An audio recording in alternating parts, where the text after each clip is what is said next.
Hey hockey fans, welcome back to the channel. Today let's look at everyone's favorite hockey team, or at least my favorite team, the Vancouver Canucks. If you disagree, you are wrong. In 1911, Frank and Lester Patrick instituted the first professional hockey team on the West Coast.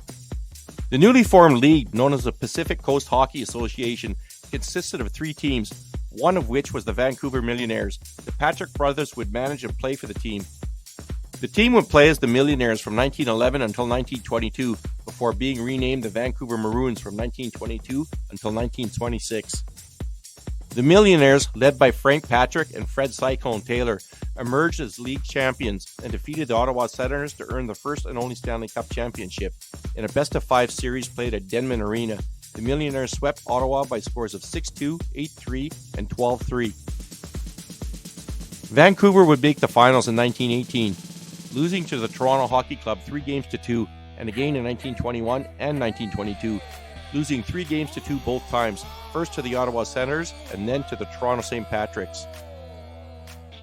On a side note, it is interesting to learn that once the WHL folded in 1926, its assets were absorbed by the NHL. In 1947, the NHL was granted control of the Stanley Cup and refused to allow other leagues to compete for it. In 2006, Ontario's Superior Court case found that the trustees had gone against Lord Stanley's conditions in the 1947 agreement. The NHL has since agreed to allow other leagues to compete for the Stanley Cup if the NHL is not operating, as was the case in past lockout seasons. Fast forward to 1970. The city of Vancouver, along with Buffalo, New York, were granted entry into the NHL for $6 million US. With Canucks general manager Bud Poile and Buffalo Sabres GM Punch Imlach, along with league president Clarence Campbell, the fate of the 2 franchises was about to be determined by 2 spins of a lottery wheel. The wheel was numbered 1 through 13. With the flip of a coin, it was determined that the Buffalo Sabres would get first pick of numbers on the wheel. Punch Imlach chose the higher numbers for both spins.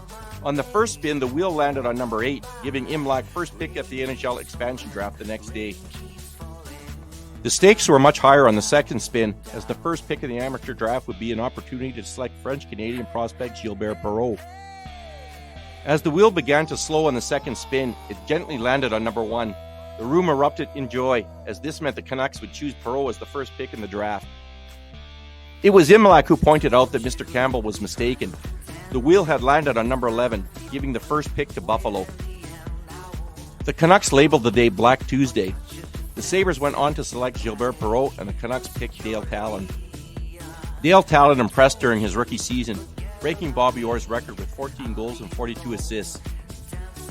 This would not be the end of bad luck for Vancouver. They say bad luck runs in threes, and it certainly did for the Canucks.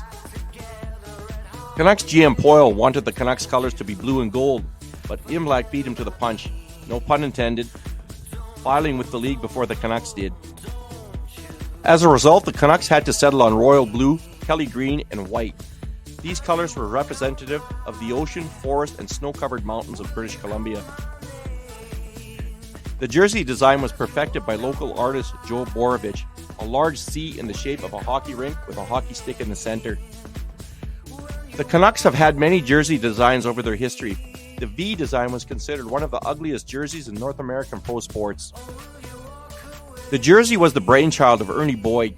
He had never seen a hockey game before, but based on research involving color psychologists, it was believed that it would be intimidating to opponents and would subliminally cause the players to feel they would be victorious.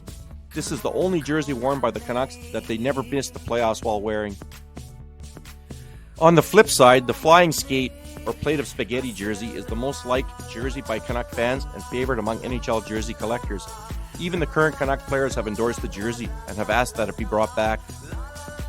The team name Canucks was initially considered slang by Minnesota businessmen and team owners Thomas Scallon and Lyman Walters. When the owners learned that the name Canuck was in homage to Canadian fighting man Johnny Canuck, and with no objection from the fans, they relented and the name stuck. In addition to Johnny Canuck, the Canucks would later adopt a mascot named Finn. He is an anthropomorphic orca who made his debut during the 2001-02 season. The Vancouver Canucks played their first NHL game on October 9, 1970 at the Pacific Coliseum against the Los Angeles Kings. The game was not sold out due to a team ticket system glitch. After falling behind 2-0 to the Kings, defenseman Barry Wilkins would score the Canucks' first goal in a 3-1 loss. The Canucks would get their first NHL win 2 nights later in a 5-3 win against the visiting Toronto Maple Leafs in front of a sellout crowd of 15,542. The Canucks made the playoffs for the first time in 1975, falling to the Montreal Canadiens in 5 games. During Game 2 of the 1982 Campbell Conference Finals against the Chicago Blackhawks, after the Canucks received a slew of penalties, head coach Roger Neilson raised a white towel in surrender. This prompted the Canucks bench to raise white towels on their sticks. Roger Neilson would be ejected from the game, and the Canucks would lose 4-1. Towel power has become a playoff tradition in Vancouver ever since. The Canucks even erected a monument of Roger Neilson raising a towel on his stick to commemorate the event. The Canucks have 111 playoff wins against 135 losses. The team has reached the Stanley Cup Final on 3 occasions, losing to the New York Islanders in 4 in 1982, losing in 7 to the New York Rangers in 1994, and losing in 7 games to the Boston Bruins in 2011. The team has had many star players over their history, such as King Richard Brodeur, Captain Kirk McLean, Roberto Luongo, Matthias Olin, Jyrki Lumme, Todd Bertuzzi, Jeff Courtnall, Captain Canuck Trevor Linden, Markus Naslund, Alexander McGillney, Mark Messier, Stan Smyl, Henrik and Daniel Sedin, Thomas Gerdine, Orland Kurtenbach, and of course the electrifying Pavel Bure. One of the worst trades in NHL history involved the Canucks shipping power forward Cam Neely and a first-round pick which turned out to be star defenseman Glenn Wesley to Boston in exchange for center Barry Peterson. Neely would become a 3-time 50-goal scorer and a Hall of Famer, while Peterson struggled, bouncing from team to team while fading into obscurity. At the time of the making of this video, the 2023-24 Vancouver Canucks are in first place in the overall standings and have surprised many pundits with their unexpected rise to the top of the league. With stars like Brock Besser, 35 goals, JT Miller, 30 goals, and Elias Pettersson, 29 goals, leading the scoring, Quinn Hughes having a career year on the blue line, and stud goaltender Thatcher Demko between the pipes, the Canucks are poised for a deep playoff run and a realistic shot at the Stanley Cup. With Elias Pettersson inking an 8-year, $92.8 million contract extension this morning, the 25-year-old, who has 29 goals and 79 points through 63 games this season, will have a cap hit of $11.6 million beginning in 2024-25. That will make him not only the Canucks' highest-paid player moving forward, but one of the highest in the league for the next season. In the comments, please name your favorite Canucks and what you think are the chances of the Canucks making a deep playoff run.